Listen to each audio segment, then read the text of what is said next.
The decision to implement the pre-boarding negative testing measures was not made lightly. If you're a Canadian abroad, you're going to need more than just a passport to get back home. Starting Thursday, Canadians will require a negative COVID-19 test before stepping back on Canadian soil. While we recognize that these measures may cause inconvenience and frustration to Canadians traveling back to Canada, we are doing and will always do what is necessary to help protect the health and safety of all Canadians.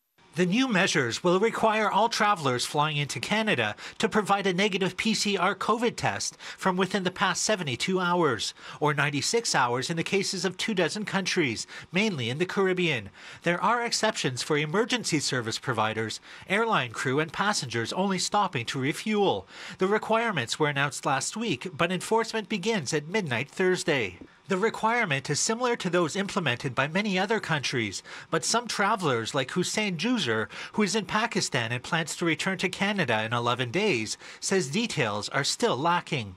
I don't know if the time difference will get factored in. Like, I'll be in the air for almost 22 hours, and I know I have the 72-hour window to get tested, but will they factor in my flight time or not? I am a little anxious about that. Airlines say they were not consulted on the testing scheme, and they will be responsible for enforcing the rule at check-in counters around the globe.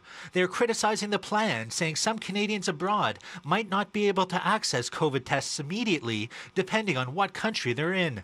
Ottawa, however, saying some exceptions will be made. Until January 14th, travelers originating from specific countries where testing capacity is scarce and for which the 72-hour window is not feasible, it may be tested up to 96 hours before your scheduled departure. Incoming passengers will still have to practice current safety checks, wearing a mask, filling out a health questionnaire, and temperature checks. And of course, 14 days of quarantine. But the government's stressing one foolproof plan. We strongly recommend to avoid all non-essential travel outside of Canada. So far, the regulation will only apply to airline travel and not Canada-US land borders. In Ottawa, Nigel Newlove, City News.